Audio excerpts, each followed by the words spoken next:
Can we have a round of applause? Thank you. Good evening, everyone. Good evening. So before I start, I just wanted to show my gratitude and say thank you to the Tri-State Spiritist Federation for organizing this event. So can we give them a round of applause?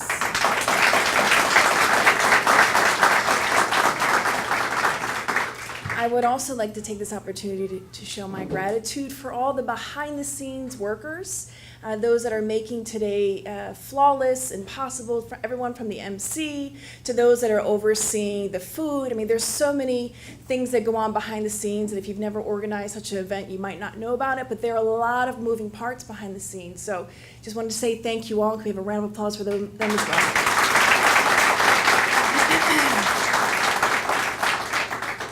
So I heard once that there are 2 to 3 stories in our lifetime that shape who we are.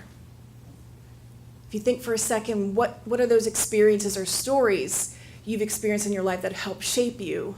They're pretty impactful, right? If I give you about a minute or so, you could probably think, or maybe some of you might need some more time. I want to start out by sharing 2 stories that have helped shape who I am today. The first story was my first experience with gratitude. Now, I'm going to be talking about gratitude and mindfulness today. And ultimately, I hope that you take away that it is an experience. It's not a definition that you read in Webster's dictionary. It's not a movie that you watch. It is an experience that you have, and philosophy means movement. So with that being said, when I was 16 years old, we had a friend of ours from Brazil visiting us. And while he was staying with us for a little while, he wanted to do some sort of outreach program. So my mom was explaining to him at the time what were the options. So he didn't want to wait. He didn't want to have to go through bureaucracies, fill out paperwork. So he said, let's roam your neighborhood. So my mom grabbed me, because my other 3 siblings were not interested or had scattered. So I was chosen to go with her. So we went, the 3 of us, and we started driving. And this gentleman says, turn here. So we turned there. It was like I don't know if they have Rite Aids. They have Rite Aids in New Jersey, of course they do. So we turn into this Rite Aid parking lot. And he points to a man in a wheelchair that's in his wheelchair, sitting outside of Rite Aid. So we park the car and we go over and we approach him, and my mom's translating. And the gentleman begins to tell the story of his life and just how he ended up living on the street. So behind this particular Rite Aid was like this wooded area, and sort of like it dipped down into like a little stream. It was a lot of bush and trees. You really couldn't see anything down there. And when my mom asked him, well, where do you live? And he pointed to the bushes and the trees and the wooded area. And so I got really scared, because then I hear the gentleman, my mom's friend, say, well, let's all go over there and see where you live. So we all walk over, and I see this makeshift bed. And to my horror, he says that, well, this is where I've been living for the past few years. And of course, we continue on a discussion about his life and things like that, and ways in which we could help him. I went home that day deeply appreciative of my life, a 16-year-old. Prior to that moment, I had been reflecting about how it really wasn't, it sucked growing up poor. We didn't have nice things. My bed had springs in it, and when I slept, I could feel the springs in my back, and I was constantly having to turn it and put blankets over it, and I was complaining about this and that and all these things. And I went home that night. I've never been so thankful for that terrible bed in that old house, because I thought, I have a roof over my head, and I'm guaranteed to at least eat 2, maybe 3 times a day. But that gentleman was not, and that shook me to my core and has always stayed with me. That has helped shape my experience of what it means to feel gratitude. It was the first time I experienced, although I didn't know it at the time, I experienced mindfulness. I sat in my bed and I felt my bed for what felt like the first time. I looked around my room as if it were the first time. I looked at my cupboards full of food, and it was like it was the first time seeing everything with new eyes. And that is, in part, what gratitude and mindfulness does for us. My second experience came much later in my life. Actually, it was last November, November 2016. And for three or 4 years, I watched my father slowly die from metastatic prostate cancer. And I watched him change a lot too. It was a very healing experience for me and for him, perhaps other people. Well, what was most interesting was not in that whole process of his death, although there was a lot to be learned. I felt like, we all grew a lot. But it was the day that he died that was most impactful for me. Because as spiritists, you prepare and you prepare and you prepare and you prepare, because Joanna D'Angelo says in the book Happy Life, think about death every day. It's not morbid, she says. It's so we are prepared for the emotional reactions we experience when we face it. And as a nurse, I face death frequently. Not that I'm immune to it or that I'm insensitive to it, but you grow accustomed to knowing that death is always a part of your profession. The day that I got the call and arrived at my parents' house, it was an experience I cannot impart to you unless you've had that experience, in which I'm just telling you, like a movie that you're just watching when I'm showing you, and hopefully you can feel or get some sort of notion of the experience. I remember being acutely aware of that was the last time I would see his physical body, and that I wanted to be in the room even though he had already passed by the time I got there, but I wanted just to be there, to physically hold his hand, to watch the undertaker prepare the body and everything and put him in the bag and all these things. I wanted to just be present. I wanted to remember every moment. Because I thought to myself, he was there for every moment, for every second when I came into this world. I wanted to be there for him as he was disconnecting. I've never felt so much gratitude in my life than in that moment. Because those who have come before us and have paved a way for us, we have nothing but gratitude. We should have nothing but gratitude for them. And as much as our parents or our caretakers or our guardians may have messed up, and believe me, as a nurse, I've heard some of the most horrendous stories from patients of abuse. But the gospel teaches us that what? We still need to honor them, don't have to agree with it, but find gratitude in it. These are two stories that helped shape my understanding, and I hope that you can begin to connect with stories in your life that will begin to, hopefully, if it hasn't already, maybe it'll start today for you, to begin to reflect more on gratitude. Now, it's kind of difficult sometimes. I think Peter touched a little bit on this, how difficult it is to be present, to experience mindfulness. Because how many of you have one of these in your home? It doesn't have to look like that. It doesn't have to be a curved TV. How many of you own a TV that's color? Put your hands up high. Okay, I'd say pretty much everybody. How many of you owns one of these in your home? Okay, hands up high. All right.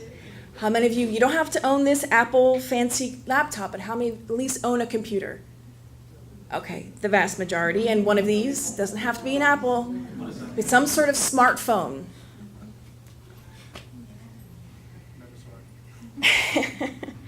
We are so technologically advanced, but we're so behind emotionally and morally. The 14th Dalai Lama wrote this beautiful composition about peace in the world, and he said that science and technology have worked wonders in many fields, but the basic human problems remain.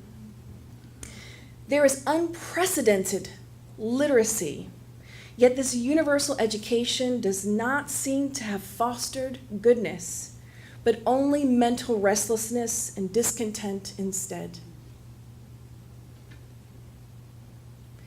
We live in the most technologically advanced country, somewhat, give or take, on this planet. We are doing pretty well, technically speaking. From a medical perspective, we've come a long way. But yet we still have problems, deep emotional issues that surface. Why is that? Or how do we combat it? Because it's a complex question, therefore it has a complex answer, and I don't intend to try to fully address it, but to at least talk about mindfulness and gratitude as a prophylactic. How many of you take multivitamins daily? Fish oil, something of that sort, some magical concoction that your grandmother told you about. Maybe it was your period, maybe your grandmother taught you something. We've all taken something to supplement ourselves. Gratitude and mindfulness are similar in that regard. So before we begin, I want to, because mindfulness and gratitude are an experience, I want us to experience something. But before I do that, I want to do a breathing exercise, but before I do that, I want you all to do me a favor. I want you to turn to the person beside you. Turn to the person beside you. Look at them. Okay? And I want you, one person at a time, say to the person next to you something that you are grateful for. Be anything. I am grateful for.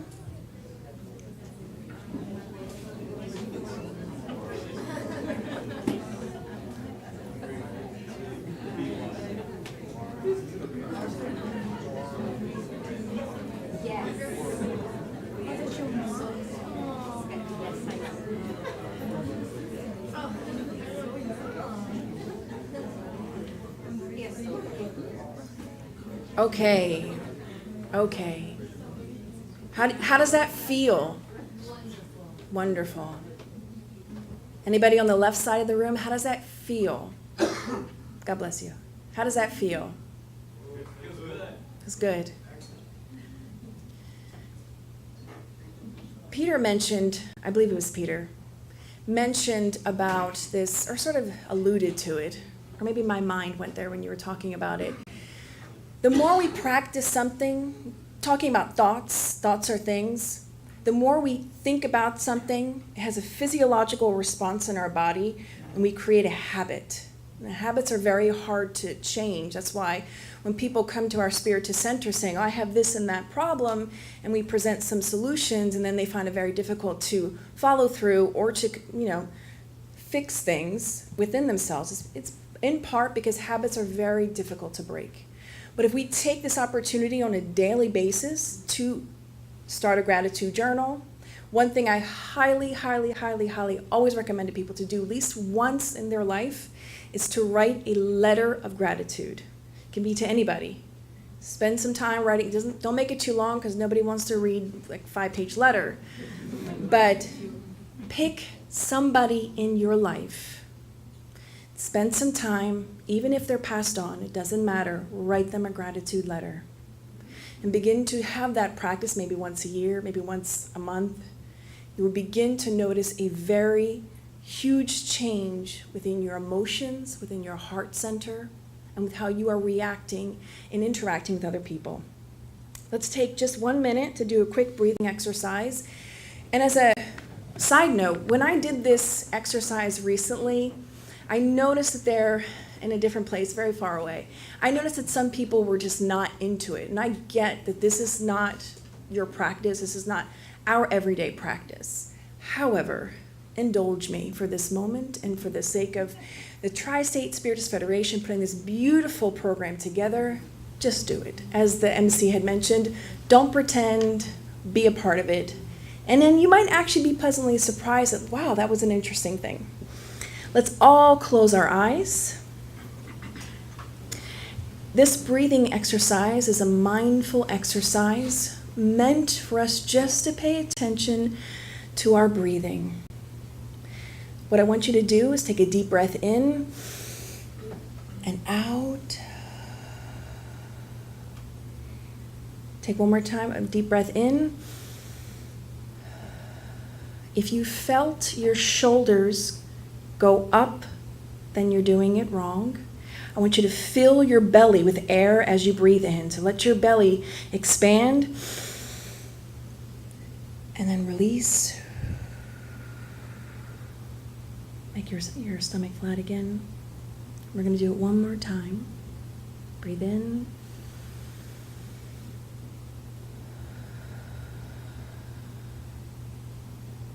You can open your eyes.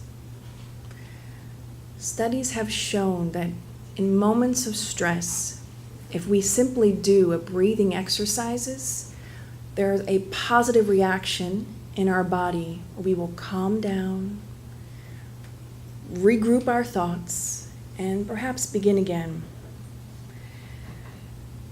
In order for us to really understand the talk of today, I would like for us to, let's define it. And today we chose to use a great spirit, Joanna DeAngelis. If you are unfamiliar with her, she is the mentor or spirit guide of a great Brazilian medium in Brazil named Divaldo Franco. She writes, her series of books are, if you've ever read them, you will see that they are really based on a lot of psychology. If you ever studied psychology in college, you're going to see the likes of Jung, Erik Erikson, and like-minded people. So she has a really great perspective on gratitude. Knowing from the Latin gratis, meaning grateful, or gratia, meaning grace, Joanna defines sort of two different types of gratitude. A basic gratitude. The best way I can describe this to you as the following. Have you ever done something for somebody else and then got upset that they didn't say thank you? You don't have to raise your hand. Okay, people are brave. Okay, all right. You usually have to say you don't have to share because people are like, ah. That's good. That's a great sign for this group. It means that you're not afraid to be authentic and to be who you are. Congratulations. But in our beginning stages, because we have to go from A, B, C to D to reach Z, our beginning stages of our developing gratitude, we're going to feel that. But eventually, once we get to what Joanna might refer to as an evolved gratitude, it's much deeper. It's not limited to a casual reward mechanism where we do something just to get a thank you. And if you think hard enough in our lives, we've done it a few times in our lives. Joanna says it has a psychotherapeutic character to it. That's what we mentioned earlier on in our talk today. This experience that happens when we are truly experiencing gratitude. It's something deep, it's visceral, it connects us with something divine. And Joanna says that only when we are psychologically mature are we able to obtain this. She says all who are grateful truly understand the significance of real gratitude, enjoy physical, emotional, and psychological health, something that I think the vast majority of society is searching for. Mindfulness has existed since, and the understanding and the true definition of it has always existed. Perhaps it's been not called that over the centuries, but the thought about it has always existed. But only now, if you've noticed in social media and things like that, it's very popular. It's extremely popular to see lots of people writing books about it. One person in particular, John Kabat-Zinn, has been involved in mindfulness since the 1970s. He was the founder of the Center of Mindfulness at the University of Massachusetts Medical School. He has been working with mindfulness for 30 years. Initially, he got involved with college students and trying to help them with mindfulness, but he has done extensive amounts of research and has amazing definition of what mindfulness is. He also says that mindfulness is something much more simpler than what we think it is. It's moment-to-moment, non-judgmental awareness. So when you are breathing, and you can do more of these activities at home and you'll be able to experience this on a greater level, but when you were sitting and breathing and you're just breathing in and out, you're just experiencing the breathing. You weren't judging anything, you weren't thinking about anything, but the more you begin to practice mindfulness, you will begin to notice how much we label things. So today I had the pleasure of going to the Carvalho households momentarily, and I noticed something really interesting. And when we left the house with Ligia, their daughter Lillian was walking, and I watched children. Children can teach us so much about mindfulness. I watched her as she was walking down the steps, and she went and was looking down at the grass, and I was thinking, I wonder what she's like looking at. She picked a flower and came to her mother and said, "Mommy, I picked this flower for you." I mean, we might think, and let me tell you, we were trying to run and get here, and Ligia was doing like 1,001 things as mothers usually do. They multitask. But in that moment, we stopped, we looked at the flower, appreciated it. Just appreciating that moment. It is an experience. I know that it was talked about a little bit earlier today about experiencing life in a non-judgmental way, and that is what mindfulness is. Moment-to-moment non-judgment and just experiencing things for what they are. Mindfulness is awareness that arises through paying attention on purpose in the present moment, non-judgmentally. So when you get home from work and your partner or spouse or roommate comes in, and most of us are on our phone and they're our spouse or partner's talking, we're just going like this, right, yep, answering emails, yep, That's the opposite of what being mindfulness is. Stop doing that. Take a moment and just give that. Mindfulness is giving a thing that's in front of you your utmost attention, 100%. Not judging it, just taking it in, experiencing it.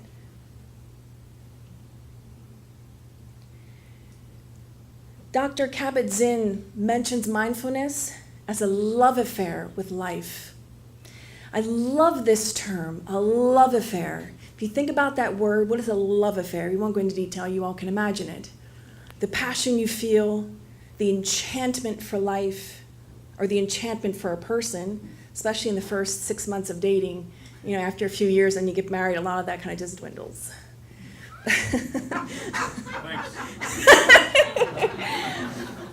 But Joanna DeAngelis actually says something so amazing. My contacts are messing up, sorry guys. So amazing about Saint Francis of Assisi. Do you guys know who he is? Okay. She refers to this Franciscan enchantment for life. Now, if anyone goes and Googles Saint Francis, we know that some people might have made fun of him because he's always like talking to the animals and, always like, sort of like hippie-ish, like let's all be one, like all love, make love, not war type of. But his understanding of life was so much more profound. Because you have to sit with that thought for a minute. Have you considered re-evaluating your life and the way in which you view it?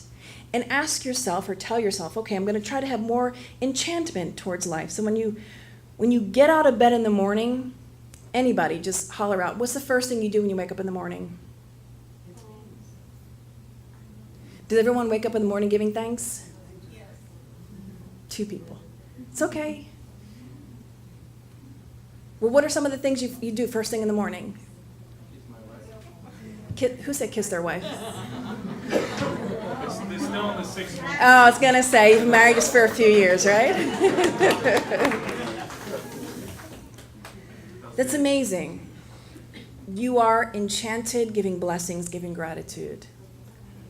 But okay, so most of us get up, and how many people look at their phone? Thank you for being honest. Someone's calling another person out in the back, okay. Usually the phone wakes me up. Yeah, usually the phone wakes. For most of us, I think the phone is the alarm, and that's the truth of the matter is, for most of us, I think. At least the millennials or the millennial-ish people, or whatever, most of us use our phone. I was at a meeting recently with a orthotics and prosthetic company that we were trying to work with. And they brought in a gentleman who had lost his leg to a horrible accident, kind of like a movie scene. His foot got stuck on a railroad track, and he was drunk, and all his friends were drunk, and everything happened so fast, and he lost his leg. So I was observing him getting up from his chair and walking with his prosthetic leg. And then he began telling his story, and I began thinking I was asking myself a question like, how often do I get up and say, thank you, God, my legs, I have two, that work. I mean, thank God we have modern technology that have, prosthetic legs that are so advanced, but how many of us can really get up in the morning, put 2 feet on the ground and say, oh, both our legs are working, thank God.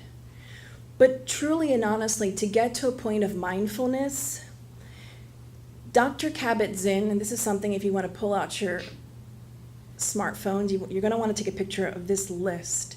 These are 9 attitudinal foundation of mindfulness. So basically what he says that there are 9 attitudes that we need to adopt even before we start to become more mindful. For those of you who have already begun to work on mindfulness, you will relate to some of this. I know that on a personal note I have, one of which in particular was acceptance and letting go. When you start to practice mindfulness, and what happens, you begin to become more self-aware, and you begin to realize a lot of feelings that you have about things and people that you didn't know were there before. Did I move too fast? Some of you might want to take a picture, sorry. These are non-judging, meaning experiencing things as they are and not judging them. Patience.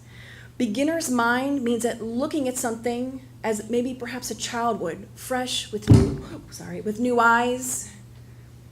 Trust, non-striving. Non-striving doesn't mean that it's wrong, like Peter had shared. It's not wrong to want to go to college, get a good job, but it means that you're not allowing that to define you. Acceptance, letting go, generosity, and ultimately gratitude is an attitude we need to adopt in order to further deepen our mindfulness. We know already in science that mindfulness has already proven itself to be something positive, something good. Harvard has done many studies. I'm just bringing 2 actually here. One, a study that showed participants who completed an 8-week mindfulness meditation basically had a reduced activity in the right amygdala in the response to emotional images, even when not meditating. Basically what this means is that normally when you were driving on the highway and you look over and you see there was a horrific crash, your body has a response in your brain, okay? And it's like a stress response because you're like, oh gosh, that's terrible if that's your response. But what they found were people who practice mindfulness, they have less of that stress response. So that response and the conclusion is open for interpretation. For most people, they believe that because mindfulness is something positive. And also that mindfulness actually helps with memory. So as we age, memory is an issue. I know a lot of people like to take ginkgo biloba, all this other kind of stuff. Actually, if you practice mindfulness, it is proven to have a good positive effect on your memory. So another added benefit amongst many other things that meditation and mindfulness can help us with, and these are all proven things. I didn't want to spend time going through a whole lot of research because we just know that it works. We're just not fully utilizing it to its greatest capacity yet. We know that it reduces stress. We know that it helps control our thoughts and helps reverse heart disease, etc., etc. Someone in the field of gratitude, since we're talking about science and research, this is one of the research that he has been at the forefront of research on gratitude for, I don't know how many decades it's been now. His name is Dr. Robert Emmons, and he continuously is updating his work and his research. But what he has found is that children who practice grateful thinking have more positive attitudes towards school and their families. This is so significant because we live in an era where bullying is happening a lot. Families are being torn apart with kids that are committing suicide at a young age for various reasons. It would benefit us tremendously if we begin to practice gratitude and mindfulness in our own homes and model that for our children. He also found that those who kept gratitude journals on a weekly basis, exercised more regularly, reported fewer physical symptoms, felt better, And the list goes on and on and on. You could probably say, well, exercising is going to make you feel better anyway. It does, but on a mental, emotional level as well, gratitude does help. People are more likely to report having helped someone with a personal problem or having offered emotional support to somebody else because we can recognize, we can empathize with others. And mindfulness, ultimately, it makes us self-aware. We know that in the Spirit's book, question 919, they tell us this. Self-knowledge is, therefore, the key to individual improvement, and that we should know ourselves. The more you become mindful, you will, I guarantee you, begin to notice things about yourself that you had not before. But the purpose is to be non-judgmentally. Joanna DeAndres really warns us about self-judgment, that humanity has a tendency to judge themselves and others very harshly. We need to adopt the idea of self-care into our daily practice. I can't tell you how many people give excuses every time we say to them, how much time do you spend on you daily? I'm not talking about being selfish, telling your spouse I'm talking about just caring for yourself. Most of the time, we do this when we get sick. Then we say, I should have done this more or that more. Should have spent more time doing this or that. I see many families come through our Spiritus Center with children who have a lot of problems. And one many years ago came to us and said, I should have taught my children this or that. I should have done this or that. I should have spent more time on caring about my spirituality because then I would have cared more about my children's. But it's never too late, ever, to begin again. That's the one positive thing. But this is a huge takeaway. In college, when a professor says this is a huge takeaway, it means it's going to be on the test. This is a huge takeaway. Know thyself. I have my own personal theory as to why 50% of marriages end. There was a statistic, and I believe Joanna talked about it as well, that a lot of us don't know who we are. And we get into relationships, and then we discover who we are, and then we look at our partner and I'm like, yeah, you weren't the right one for me. This happens. Now, other people just tend to give up on things because longevity is just not a thing for them, neither is monogamy for that reason, but that's a whole other lecture for a different day. Get to know who you are. Something as simple as practicing mindfulness. Joanna talks about expressing gratitude, which incidentally enough really coincides really well with mindfulness, because when you're expressing gratitude, you're giving your complete attention to that thing, that person, that experience, whatever it is, through love. And she says that only a psychologically mature human being experiences this. So that means when you look at your friend, partner, spouse, colleague, and you're like, oh, they're not grateful, they don't appreciate things in their lives, or you look at your spouse, oh, he or she doesn't appreciate me. You can't force someone to be at a level that you're at or your understanding. It just doesn't work that way. I gave this example recently that Joanna actually gives in the book Existential Conflicts. It's in English. And she says that, and I'm paraphrasing, how many of you have cats or dogs? At least 50%. Good. You really appreciate this analogy. I've given this before, so sorry, Julio. How many of you have ever looked at your cat or dog when you came home from work? How many of you have ever looked at your cat or dog and waited for them to sit with you at the dining room table and have a full-on conversation about your day? I've usually have at least one person in the audience that always says that they do. So nobody in this audience does. Okay. Yeah, maybe? Okay. All right. If we cannot expect a cat or a dog that's in a completely different world than us, in the same respect, we cannot and should not look at a partner of ours or a friend, family member, and expect them to have the understanding that we do, because that's just not their level. That's where letting go comes into play.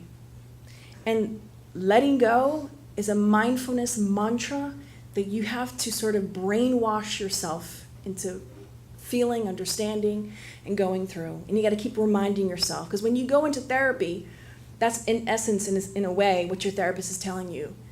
Look at it differently. Think about this. They're indoctrinating you in a positive sense. Joanna goes on to say that once we become psychologically mature, we become woke, or in other terms, our consciousness awakens. We come to this transcendental reality because we are destined for happiness. That is the end result for everybody. It's something that we always recommend people to remind themselves. Whatever you're going through, you should put a little like a sticky note somewhere where you would look at every day, like your mirror or your car, and remind yourself, I am destined for happiness. This too shall pass. Because everything passes in the end. And when we experience love and gratitude, our cerebral cortex, which is part of our brain, promotes an organic feeling of well-being that amplifies the possibilities for development of the self, which leads to health.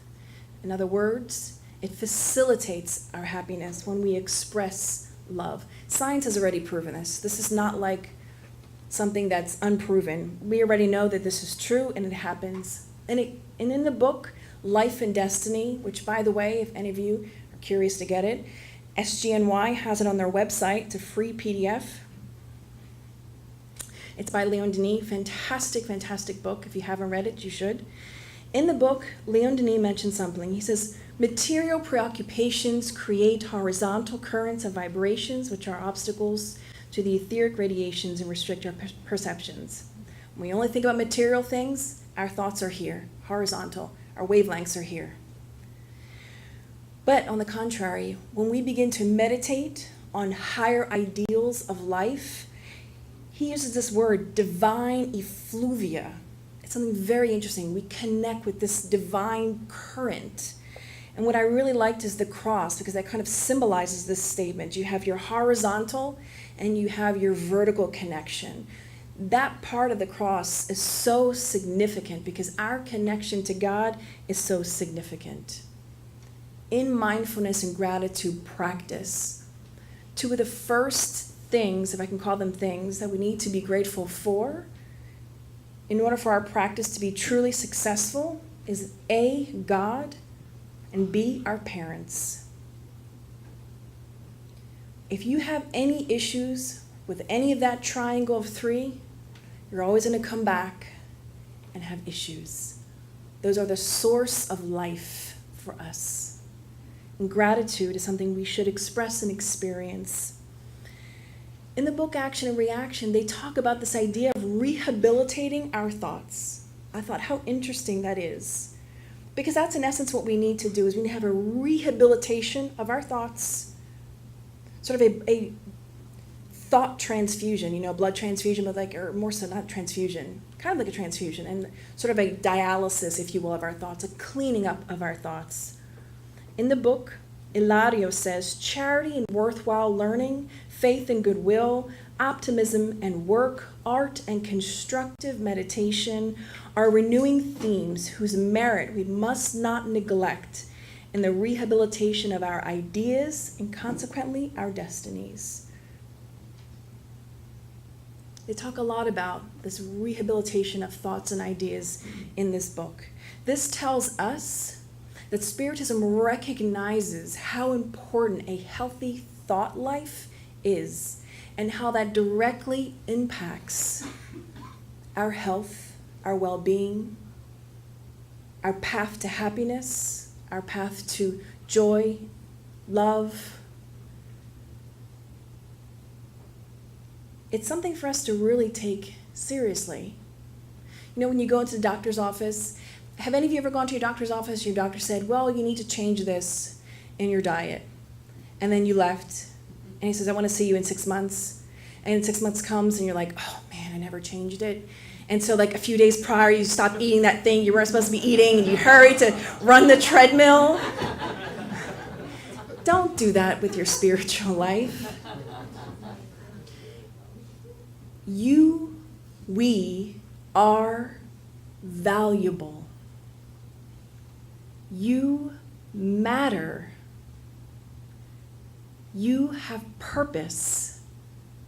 In this life, as my father told me a week before he died, as I was holding his hand in his hospital bed that we had in my parents' house for him, and he would say this to me so many times. I think he was just really trying to impress upon me. He said, Kirsten, 76 years have gone by in my life. 76, 75, 76. So fast, he kept saying to me and my siblings, it went by so fast. Before you know it, you're going to be gone and back and reflecting. 2 take-home pictures I would like for you to take a picture of. I'm asking you to whip out your cell phone. If you have a smartphone, take a picture of this. I am okaying it. Staff in the back, Julia has okayed it. 2 things. 1, in the Gospel according to Spiritism, many people do not read this very fine print. On the first page, it's in small print, and it talks about the application of this knowledge in our lives. If we do nothing with the knowledge, it's like a beautiful Monet or Picasso you hang on your spiritual wall. It's beautiful that it's there, but it does nothing. It does nothing for you, does nothing for the world, does nothing for any parts of society. Doing is a huge part of philosophy we need to put in practice. And this is 2 things I want to leave you guys with. A mindful snack. So we already know that in Spiritism, whatever kind of negative thoughts we have, we connect with negative minds. So let's avoid that. We say prayer is fantastic, utilize prayer. And this mindful snack is sort of like a prayer. It's an acronym, SNACK. You're stopping. I can't even read it because, okay. Yes, just stop whatever you are doing in that moment. When you are experiencing stress, stop. Notice what's happening within you and around you, non-judgmentally. Accept, and this is the most tricky part that for those of us who have experienced mindfulness will attest to this. Acceptance,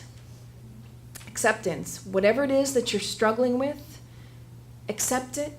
In the gospel, it talks about resignation and obedience. The gospel according to Spiritism, this is a part of that. Accepting what you're experiencing in that moment and asking yourself, what can I learn from this? Curious. Ground yourself with questions about your experience and environment. What am I feeling? What do I need right now? And kindness. Respond to yourself and others with kindness.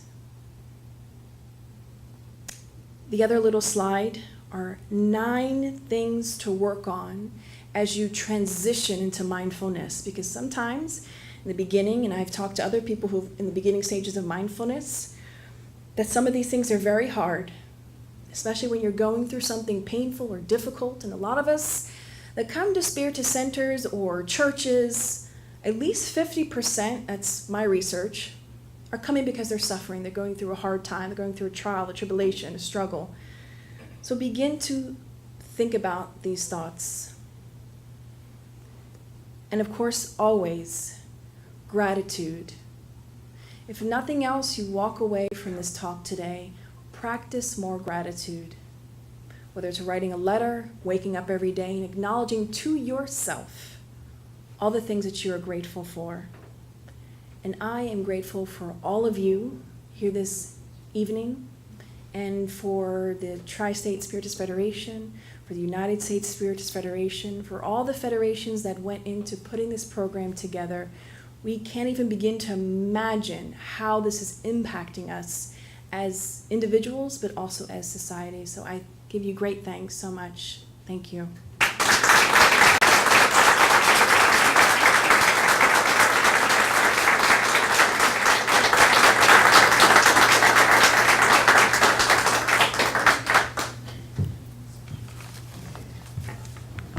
Thank you.